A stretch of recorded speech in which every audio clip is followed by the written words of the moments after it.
In school, they used to tell you if you had writer's block, well, write what you know. Take your ideas from that. And for me, my podcast has been a lot of what I know. I've had a lot of bands on the show. I've also had a lot of guests from the media. You know, being in Chicago media since the early 90s, I've met a lot of people, made a lot of friends, and it was only natural that I invited a lot of those people into the car to share food with me. So today, it is the best of media guests, Volume 1. There will be more. I've had a lot more guests. And it's brought to you by Boost Mobile. It's lovingly rendered by our friends at Boost Mobile, boostmobile.com. It's Car Con Carne. Let's eat in the car. It's Car Con Carne. And now here's the star of our show, James Van Alstyne.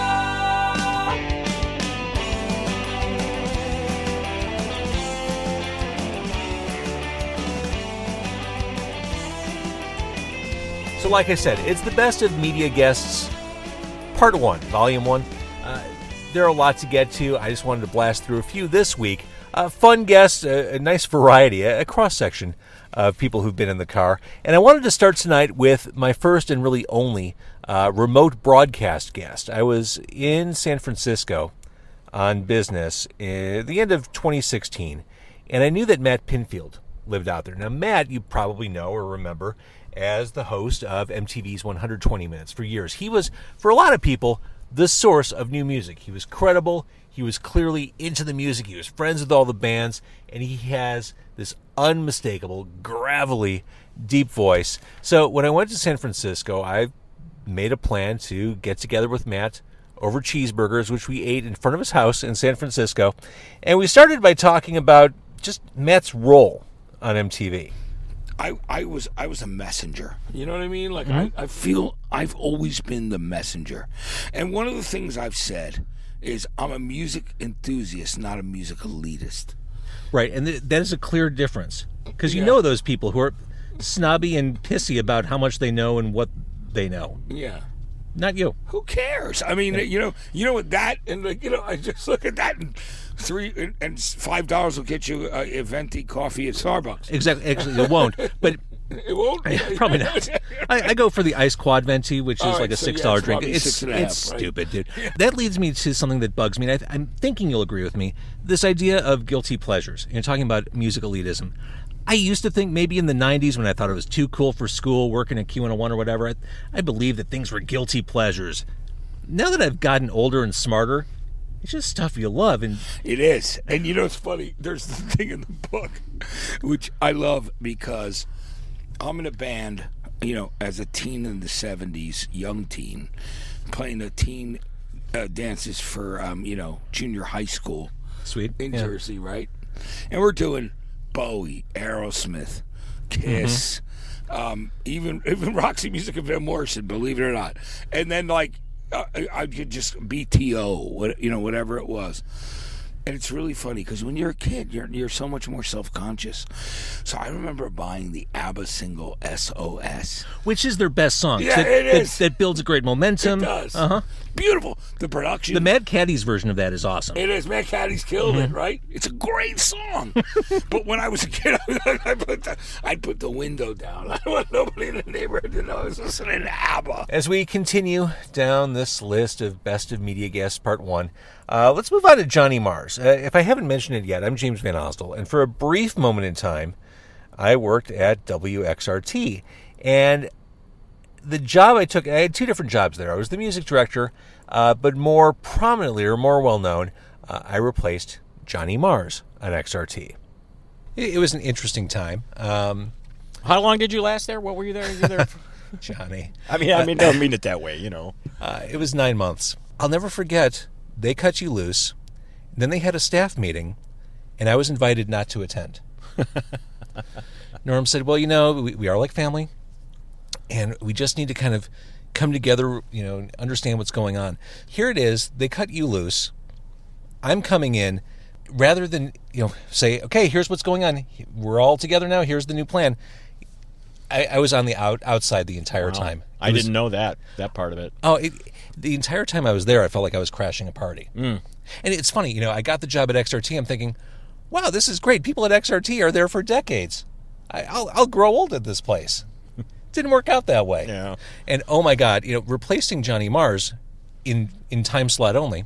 I can't even tell you how vilified I was. It was the most demoralizing, debilitating. I'm so sorry. I didn't know that aspect of it at all. Oh, you did a little bit. I knew that you were put in an awkward position. I didn't know that It was the the audience worst. would come in and knife you. It was brutal. Well, I was the guy who was playing Cypress Hill 2 months prior, and Yeah. Well, that's it. It ended up that we both ended up in a different place, and then you actually encouraged me to apply for the Zone job after you left XRT and went to 94.7 with Bill Gamble and all the old a lot of the old crew from Q101. And for that I'm definitely grateful that you asked me to join there, because it actually what it did was it was a union shop. I never worked at a union shop before, so I was able to get health insurance after a year of employment, and I was there part-time for 3 years, and I knew kind of it wasn't going to end up being anything. we were all clear on that. Yeah. So I'll never forget, after I left XRT, I did something kind of goofy on my way out, and I'm never one to burn bridges. I guess I kind of burned one here. The program director at the time at XRT had an aversion to white cheese, or just cheese in general, I guess. Mm-hmm. Except on pizza. I think he likes cheese on pizza. Irony noted. Boy, I hope he doesn't hear this. I don't care. Well, this is public information. Yeah, I mean, right. really. Yeah. So he kept a lot of his stuff in my office because his office was a little cluttered. And in my office was like a dorm fridge where he'd keep all of his soda. I left a block of cheese on top of his soda before I left. It was kind of a goofy little prank. It took on a life of its own. It was the most ridiculous thing. In hindsight, the me of today wouldn't have done that. The me back then was kind of frustrated. Hey, I remember your life a little bit back then. I heard stories that you would be getting into the office at 8 in the morning as the music director, and then he wouldn't show up till noon or 1, and then have to deal with all the calls that were waiting for him.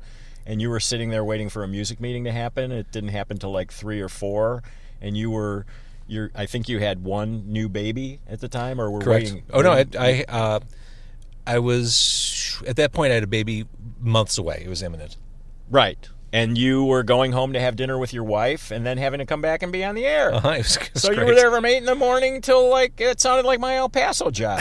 It was a little bit, It wasn't nearly as grueling, but I did this thing, and then suddenly Chicago Magazine does this. Oh yeah, like anniversary retrospective on XRT. It's like at that point it was the 30th anniversary maybe of XRT, 25th. I don't know what it was. And the lead of the story is the cheese thing. I know. It did take all on this a life history. of its own. All this history, all these legendary jocks, you and Terry and Lynn and Frank and Bobby, all that stuff got pushed down because of this goofy story from this guy who, statistically speaking, never even worked there. In the history of XRT, I was there for 9 months. Yeah. It's like I was never even there. A blip, yeah. Uh-huh. Yeah. One of my all-time favorite guests, to say nothing of favorite media guests, is Abe Kanan. I've known Abe for years. He hosts his own podcast, The Superior, Abe Kanan on Hold. And he's been on a few times. And one of my favorite memories with Abe was when he came on the show with Bass, who's also part of Abe Kanan on Hold, and Tim Virgin, another repeat guest. All friends of mine, all people who I love, and all people who make me laugh. And we went to Riccobenni's on the south side for breaded steak sandwiches, which are amazing. And this was end of last year, December of 2017. And we talked about the way that people react online to celebrity deaths. Charles Manson, that one really hurts. 2017's really taking out our favorites. Is that what you said, Bass? No, On social media, did he really say that? You know what? I meant to text you that too. Damn it. Bass and I have noticed on social media, people get so maudlin about people they've never met. Oh, yeah. Whenever a celebrity dies, the dude from Steely Dan, that one really hurts. Yeah. Fuck you, 2017. Well, the funniest thing is, I remember I've said that before. I'm like, God, all these people are mourning all these people's deaths. I mean, like Chris Cornell. Then I went to Virgin. I'm like, why do people care about Chris Cornell? And Virgin goes, yeah, I was friends with that guy. I used to hang out with him. You're the only one that can say this hurts. Yeah, but it's not hang out. You're the only one. You were always around him when you. James knows this. I mean, you guys all know this. Being on cow show and stuff, Abe, like, you meet these people, then sometimes you go out to dinner with them, and you have, like, a day or two with them, and then, they'll hit you up every now and then when, like, the record comes out, so...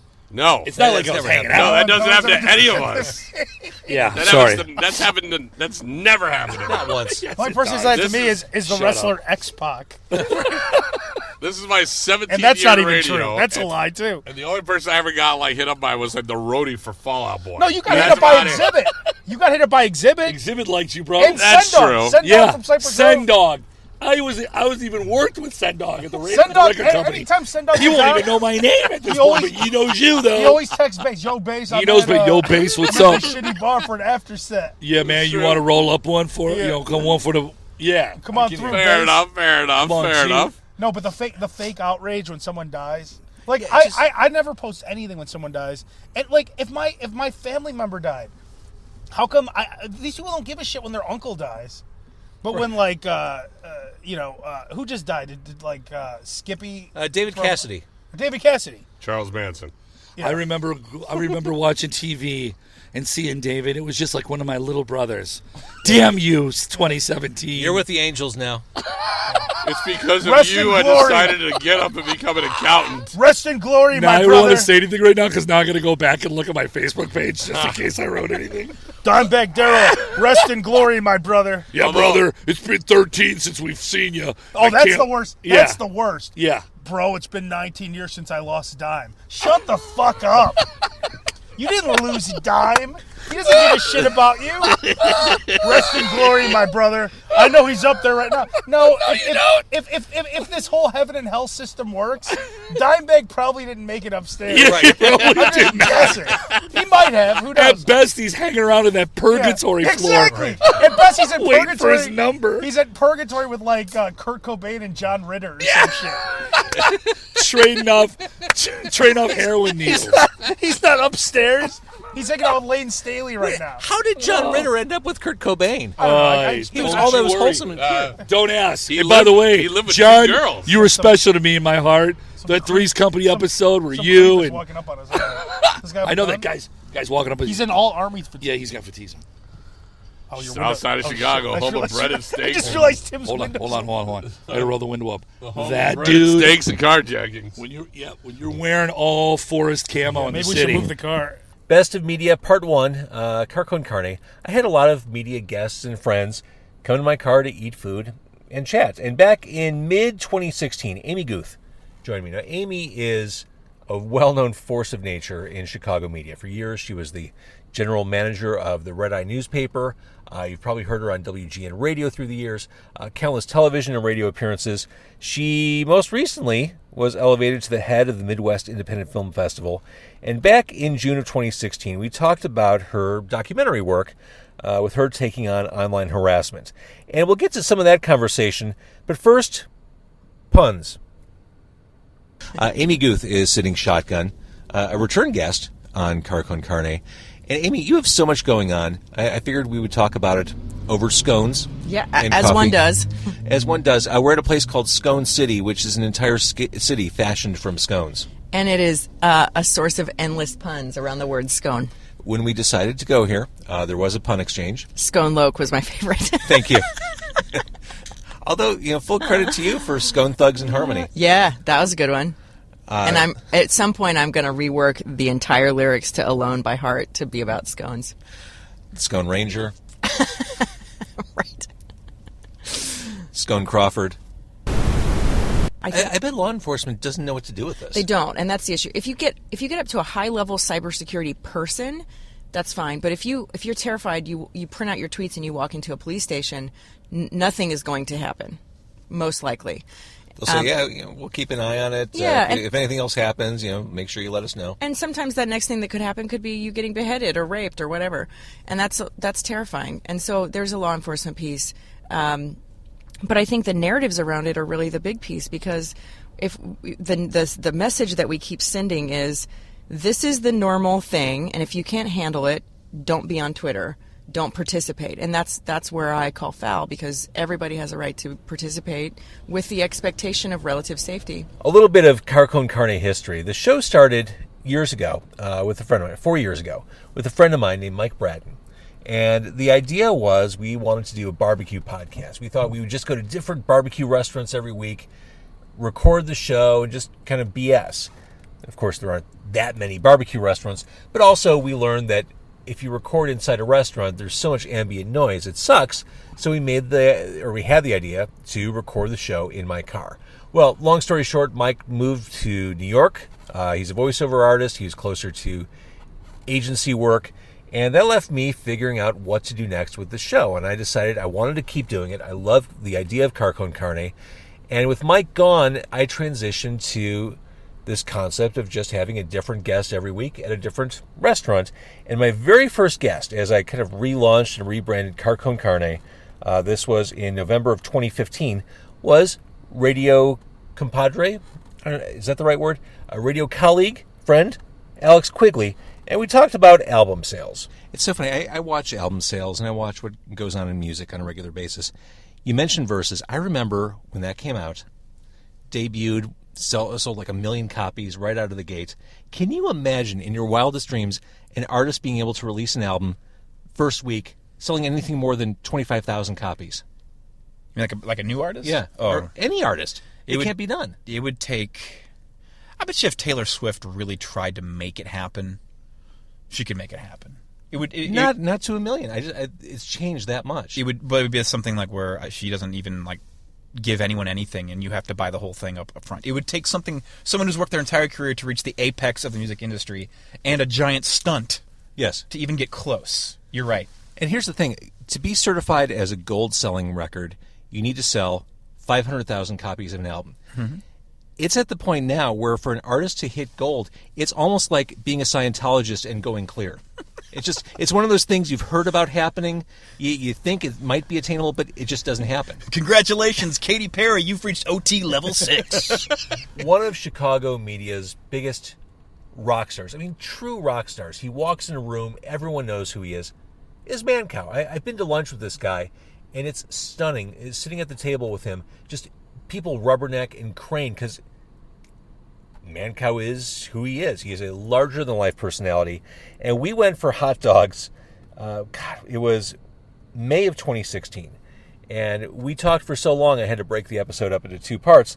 But we talked about what Mancow would do if he ever left radio. And currently, as I record this, he is off the air. But I expect, as with any time this happens, it's a short-lived situation for Mancow. But we talked about what he would do if radio ever went away completely. Would you ever podcast, or you think that's... No. Would you Complete waste of time. Oh, come on. Nobody's making any money, and those people that say they're making money doing podcasts are liars. It's not enough money in it for me. Well, I think a small handful are making money. I don't think so. It is... Few. I mean, I think it's Corolla. You think it's what? I think Corolla. I think Hardwick. Well... But again, a small few. No, I like Hardwick. I do too. I wouldn't pay for it. No, well, I think it's all sponsorship. I can't imagine a subscription model for listeners. Well, I guess Irving's is not going to sponsor you now that I said their hot dogs are mediocre. Sorry, but pal. Hey, good news. Gene and Jude and Superdog might. Oh, good. Good. Glass half full. So, are you going to move to the Loop? Are you going to go back to radio? I'm enjoying filling in. You put work into your show. You have little tidbits of information about the artists and the songs, and people like that stuff. The enigma, the question. This is what excites the listener. They want to know these things. They don't like feeling like they don't know something, and you bring them in and give them a little bit of information. So don't you resent guys that wing it? I do. That's I have a work ethic. Whatever. When I started in radio, I wanted to be in radio because I love music. I wanted to be able to talk about music and play it. And what I found so shocking when I started working at Q101 was a lot of the disc jockeys there really just wanted to hear themselves talk. I mean, it didn't matter if they were playing Britney Spears or Nine Inch Nails. Not like I've talked a lot here. But you do personality radio. I mean, I think what you do kind of transcends that very narrow... See, this is a beautiful woman, this thing called radio. I love her. I consider that studio a temple. I don't curse in the studio. I treat it with respect. This is my temple. And you talked about me with the listeners. God is first with me, and the other person is second. That's the listener, and I'm third. And it is sacred, and there is a trust. And I fail, but I do try to entertain. I don't try to take their time for granted. Every second is precious. in people's lives. It's important what we do to make somebody laugh, to make them think, to make them feel on the way to work in a society that doesn't feel. So my day job, as I record this, I do digital content for 3 different Chicago radio stations, WLS-FM, WLS-AM, and 101 WKQX. I also do the local music show, Demo 312, on 101 WKQX. There is a shocking amount of talent in the building, and specifically at WKQX. And back in it was May of 2016, I had Lauren O'Neill, who does middays at WKQX, jump in the car for a test run of a television pilot that never happened, but it was fun working on it. And we talked about Lauren's favorite concert memory. The most impactful concert that I've ever been a part of was our first Night We Stole Christmas here, because it was Q87.7. We were facing so many challenges just being on that frequency because people's cars' radios didn't go down that low. Right. We couldn't tell if anyone heard us, The way knew we existed. The way I described it back then, have you ever seen the movie Being John Malkovich, where the elevator stops on like the 13.5 floor? That's the way I felt 87.7 was on the dial. Like, some people can figure out how to get there, but not everybody. Yeah, and we kind of used that. We did guerrilla marketing. I mean, it was... I remember seeing that the station did that and booked that show. I thought, wow. Like, I was looking at it from the outside. I can't believe they actually pulled that off. Yeah, and it was a sold-out show at the Aragon, which was probably my first time at the venue. And there's nothing like that in Florida. There's nothing like a lot of Chicago down south, I should say. But you ever seen a real gator? Yeah, of course. Of course. I've eaten real gator. Have you really? Yeah. What does it taste But like? you haven't? It's like chicken. Growing up in Chicago, as far as media superstars go, Bob Surratt, to me, has always been on that short list. And his work with his wife, Marian Murciano, very well known. They've been on television together. They've been on radio together. And in 2016, March of 2016, they did My Car together. Marian Murciano, Bob Surratt. So we went to 90 miles for a lunch today. Thanks for jumping in the Mazda for this one. This is unbelievable. All the best restaurants, I think, are in strip malls. Well, as malls go in this area, this is maybe number 3 on the list. Maybe you'd put Old Orchard number 1, throw Northbrook Court behind that. Maybe this is number 3, just ahead of the Lincoln Village strip mall that has a Panera and a GameStop. Yeah, I have to say I haven't been to this one a lot, although now that the Cuban restaurant is here, maybe we'll be here more, Marianne. I really like the decor in that restaurant, too. They have one on Armitage. You know why it's called 90 Miles, don't you? Is it because it's 90 miles from Cuba to Key West? So you can see Cuba on a good day? On a good day, I have actually, well, I don't know. It looked like land. So it might have been land. Thank you, Sarah Palin. So, Marianne, your heritage is Cuban, yes? I was actually born in Cuba. I am Cuban. So how did your family get out of Cuba? Oh, wow. Well, that was a long time ago. So Castro was already in power. And my family, most of my dad's brothers were in aviation. My dad was a pilot, his brother was a pilot, his dad was a pilot, other 2 brothers just in the aviation industry, except for one who had moved to Florida in the 40s.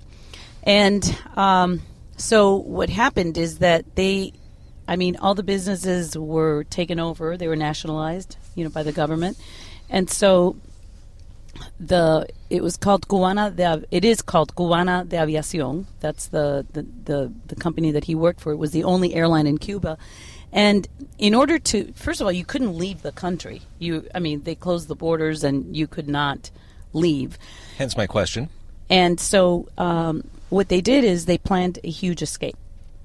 And the way that the escape had to work was that everyone in the family had to leave at the same time. Because if you didn't leave at the same time, whoever was left behind was either jailed or persecuted in some way, or they would lose their jobs. This is an awesome movie, but it's your life. Yeah. So they had to coordinate the right time in order to plan their escape. And it took about a year to plan this because some of the women in the family, including my mom, were pregnant.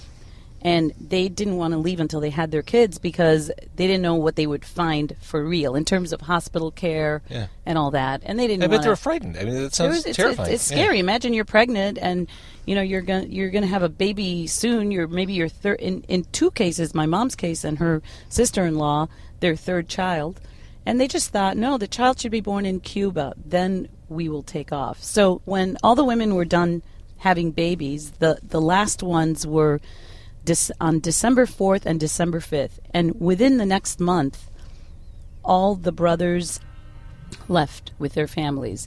And what they did basically was they said, they were trusted by the government, by the way. They were pilots. And they said that their mother was in Florida on her deathbed and that everybody in the family needed to go for a weekend at least, for a few days, to say goodbye to her.